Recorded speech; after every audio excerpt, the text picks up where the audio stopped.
नमस्कार। आज रविवार 21 मार्च। आज की मेरी जो पोस्ट है वो इस तरह है। अस्तित्व में कहीं कोई संचालक नहीं होता। संचालक इस अर्थ में शब्द यूज किया गया है। संचालक यानी कोई केंद्र जहाँ से कोई एक्टिविटी होती है, जहाँ से चीज़ें डायरेक्ट की जाती हैं, जहाँ से देखा जाता है, उसको कहते हैं संचालक केंद्र। तो अस्तित्व में कहीं कोई संचालक नहीं होता। जहाँ भी संचालक जागता है, नहीं है फिर भी जाग जाता है। मिथ्या भ्रमवश, मिथ्या कारण से या भ्रमवश जहाँ कोई केंद्र जाग जाता है, या किसी सम्मोहनवश, किसी मायावश जब केंद्र जाग जाता है, तो फिर वो जो है क्रिएटिव हो जाता है, वो संचालक हो जाता है, वो कुछ काम करने लगता है। तो जहाँ भी संचालक जागता है, जागरण विचलित हो जाता है या विचरित हो जाता है। अस्तित्व में कहीं कोई संचालक नहीं होता। जहाँ भी संचालक जागता है, संचालक यानी केंद्र जागता है, जागरण विचलित या विचरित हो जाता है। इस बात को समझाना थोड़ा सा मुझे आज मुश्किल जान पड़ रहा है, फिर भी कोशिश करूंगा। पहली बातें तो जब मैं कहता हूं कि अस्तित्व में कोई केंद्र नहीं होता, तभी नाना तरह के सवाल सुनने वाले के दिमाग में उभरते। केंद्र नहीं होता का मतलब क्या है? कौन सा, कहाँ कोई केंद्र, किस केंद्र की बात कर रहे हैं हम? केंद्र का मतलब कि अस्तित्व जो है मूलतः इनोसेंट है। इनोसेंट है अस्तित्व। अस्तित्व का कोई उद्देश्य या हेतु या कोई चाहना या कोई इच्छा नहीं होती। अस्तित्व को कुछ भी बनना नहीं होता। जो जैसा है वैसा ही वो रहता है। कुछ अलग रहना नहीं होता या कुछ अलग बनना नहीं होता, कि उसे कुछ पाना नहीं होता, उसे कुछ खोने के लिए नहीं होता। ऐसे अवस्था को अस्तित्व कहते हैं। और ऐसी अवस्था माने पूरा अस्तित्व है, जिसका अपना कोई उद्देश्य नहीं है, उसे कहीं किसी रूप में ढलना नहीं है। वो बस होता रहता है। ये होने को ही हम अस्तित्व कहते हैं। अस्तित्व माने जो अस्तित्व में है उसे अस्तित्व कहते हैं। जो अभी है, पहले था अब ऐसा हुआ, वो है बनने का भाव आ गया। ये बनना, पहले बाद, ये सारे जो शब्द हैं उन्होंने बनाना शुरू कर दिया, किसी चीज को होना छोड़ दिया। अस्तित्व खाली होता है, केवल होता है। अब अस्तित्व मतलब कौन? सब कुछ। अस्तित्व के बारे में सोचते समय हम अपने को भी अस्तित्व में रहते हुए देखें। अस्तित्व से अलग करके अस्तित्व को न देखें तो फिर वो अस्तित्व नहीं हुआ, फिर आपका बनाया हुआ अस्तित्व हुआ। लेकिन अस्तित्व में रह करके जैसे अस्तित्व रहता है, वैसे उस अस्तित्व में का अभिन्न हिस्सा रहते हुए अब अस्तित्व को का बोध करें, जाने नहीं। जानने में फिर क्रिएटिविटी आ गई, फिर मिस्चीफ आ गया, कुछ करना है, कुछ पाना है, कुछ पहुंचना है, ये भाव आ गया, इच्छा आ गई कोई।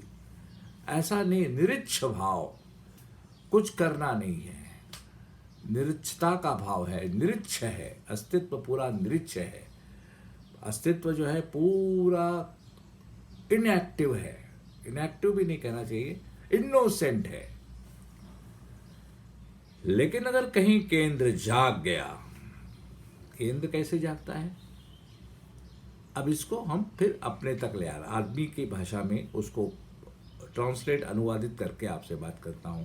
अब हम रात दिन इधर से उधर घूम रहे हैं, अपने काम कर रहे हैं, सोच रहे हैं, बाहर एक्टिविटी कर रहे हैं, एक्शन ले रहे हैं, अंदर की भावनाओं को बाहर प्रदर्शित कर रहे हैं। और बाहर का जो प्रदर्शन है जो हमें दिख रहा है, उससे हमारे अंतर की भावनाएं बदल रही हैं। सब एक दूसरे से पूरी तरह एकबद्ध हैं, सूत्रबद्ध नहीं, एकबद्ध हैं। ऐसी अवस्था में हम रहते हैं, लेकिन हमारा एक केंद्र होता है जिसको अधिक खुलासे से कहा जाए समझाने के लिए, तो जिसको हम लोग कहते हैं स्वार्थ, स्व स्व स्व जो हमारा होता है, या हमारा जो एक अहम होता है, वो हमारा केंद्र है। अब ये केंद्र कैसे आ गया, जब नहीं था, अस्तित्व में नहीं है तो कैसे आ गया, इन सब प्रश्नों को हम थोड़ा सा एक तरफ रख देते हैं और कहते हैं है, ये तो हमको मालूम है कि हम संचालित हो रहे हैं, अंदर से संचालन चला रहे हैं, अंदर एक संचालक बैठा है, वो कुछ कर रहा है, उसी को कोई मैं कहता है, कोई हम कहता है, कोई मेरा कहता है। ये सारी चीज़ें जो हैं वो संचालक हैं। वो कहाँ से आ गई? किसी भ्रम से, किसी माया से जाग गई है, असलियत में अस्तित्व में नहीं है, फिर जाग गई है।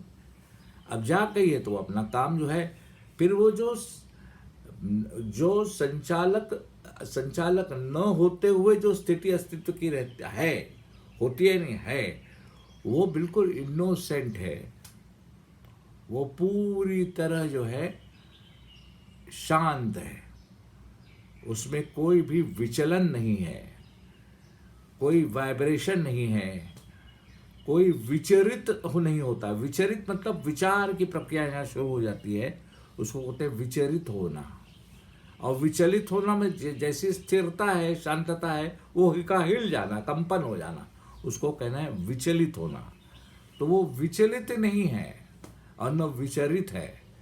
कौन सी अवस्था? जहाँ कोई केंद्र नहीं है, जहाँ कोई करने वाला, कोई संचालक या कोई करने का भाव नहीं है, जब निष्कर्म अवस्था हो जाती है, जिसको सब नए शब्दों का, पुराने शब्दों का, दोनों का मैं उपयोग कर रहा हूँ, तो शायद जिसको जो शब्द परिचित, जो निष्कर्म अवस्था हो जाती है, जिसको विनोबा जी ने अकर्म अवस्था कहा है, निष्कर्म नहीं, अकर्म, जहाँ कोई करना नहीं है, कार्य नहीं है, कर्ता नहीं है, कोई करने वाला नहीं है, कुछ करने की सोचने वाला नहीं है, वैसी वो निकर्म अवस्था, अकर्म अवस्था जो है, उस अवस्था में सारा अस्तित्व रहता है।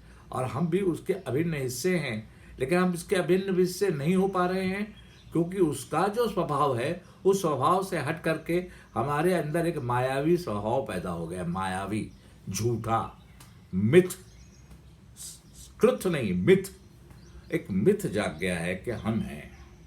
अब ये हम हैं जो वाला भाव है, उसको बोलते हैं केंद्र। अब इस हम भाव के साथ हम जो भी करेंगे वो केंद्र से होगा, और जो केंद्र से जो भी क्रियाएं होती हैं, उसके पीछे कोई कारण होता है, उसके पीछे कोई उद्देश्य होता है, कुछ पाना होता है, कुछ निवारण करना होता है, कुछ प्रश्न होते हैं, उसके उत्तर ढूंढना होता है, कुछ अपने को फुलफिल करना होता है, कुछ अभाव पैदा हो जाता है, उसको फुलफिल करना हो जाता है। ऐसी अवस्था, ऐसी चित्तावस्था पैदा हो जाती है। और जब चित्तावस्था इस तरह की पैदा हो जाती है, तो उसको कहते हैं संचालक, क्रिएटिव हो जाता है आदमी। लेकिन जब क्रिएशन ही रहता है, क्रिएटिव नहीं रहता कोई, केवल क्रिएशन रहता है, उसको बोलते हैं अस्तित्व। अब मैं इसको बहुत ज़्यादा अपने से रिलेट करके नहीं बता रहा हूँ, पहले आपको बार बार से समझा रहा हूँ। अगर इस चीज़ से आप, इसकी प्रतीति आप पे हो जाए और आपको ये लग जाए कि ये बात सही है, तब शायद आपका सोचने का तरीका, या आप अपने ऊपर भी जब सोचेंगे तो सोचने की ढंग अपने आप बदल जाएगा। जब तक आपका प्रभाव नहीं हट जाता, जो हमारे ऊपर एक प्रभाव है, हम हमेशा प्रभावित हैं। किससे? मनुष्य ने, हमारे समाज ने हमें जो बातें बताई हैं, सिखाई हैं, समझाई हैं, हमारे में जो जो जो जो बीज बोते में से बोई हैं, तब तक हम प्रभावित हैं।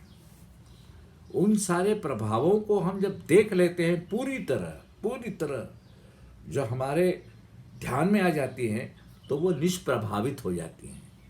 और जब वो निष्प्रभावित हो जाती है, तो वो अवस्था अस्तित्व की अवस्था आ जाती है। उस अस्तित्व की अवस्था में हम इनोसेंट हो जाते हैं। हमें कोई आंदोलन नहीं रहता हमारे भीतर, हमारे भीतर कोई विचरता नहीं रहती, हमारे अंदर कोई विचरता नहीं रहती। हमारे यानी पूरे अस्तित्व की बात कर रहा हूँ। फिर हमारा बचता ही क्या है हमारा कहने के लिए।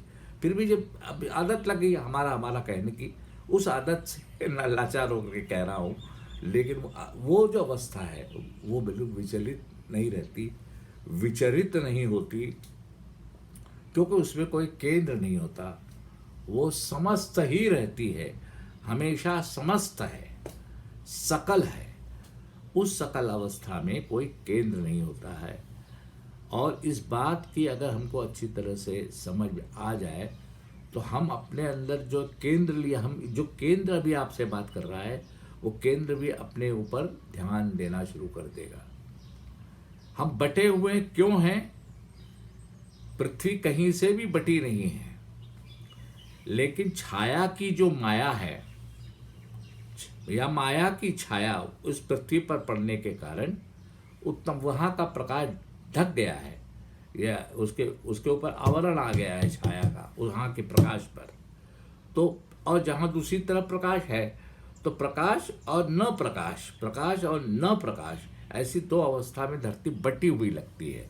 ठीक वही अवस्था हमारे भीतर आ गई है। हमारे ऊपर जो समाज का प्रभाव है और अप्रभाव, प्रभाव और अप्रभाव, जो अप्रभाव है वो जागा हुआ है और जो प्रभाव है वो सोया हुआ है। इसलिए सोया हुआ और जागा हुआ दोनों अवस्थाएं साथ में हैं। जागरण भी है और अजागरण भी है। इन दोनों अवस्थाओं के सामने कारण हम बटे हुए हैं हमेशा। लेकिन हमारा अजागरण यानी हमारी जो छाया है, हमारी जो माया है, वो जो ओझल हो जाती है तो सब जगह जागरण, सब जगह प्रकाश ही प्रकाश, प्रकाश ही प्रकाश, उसी को जागरण कहते हैं। जहाँ थोड़ा जागरण थोड़ा अजागरण है उसे जागरण नहीं कहते हैं, उसे जो है केंद्र का संचार कहते हैं। कि किसी एक ऐसी जगह कर देख हम कि कहते हैं ना कि दीपक तले अंधेरा, तो जब दीपक लेकर के हम ढूंढते हैं तो सारी दुनिया दिखाई देती है, लेकिन दीपक के तले की चीज़ नहीं दिखाई देती। और फिर दीपक एक केंद्र बन जाता है दुनिया को ढूंढने का। लेकिन जब दीपक भी नहीं रहता और प्रकाश होता रहता है, तब कोई किसी के तले नहीं है, किसी से कोई छुपा नहीं है। सारी चीज़ बिल्कुल क्रिस्टल क्लियर साफ हो जाती है। वहाँ देखने के लिए कुछ भी नहीं बचता, क्योंकि देखने के लिए जाओ तो देखी जाई हुई चीज़ जो है, जो चीज़ देखी जाती है वो अपनी छाया छोड़ देती है, फिर आप भ्रम में आ जाते हैं। तो वहाँ कोई देखने के लिए चीज़ नहीं होती। वो चित्तावस्था जहाँ देखा तो जाता है, लेकिन देखने के लिए कुछ नहीं होता, क्योंकि देखने वाला नहीं होता।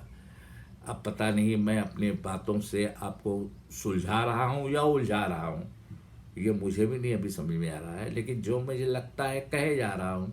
और आप शांति से अगर सुनते हों तो सुनते जा रहे होंगे, या तो विचलित हो गए होंगे या तो विचरित हो गए होंगे, कुछ तो हुआ होगा।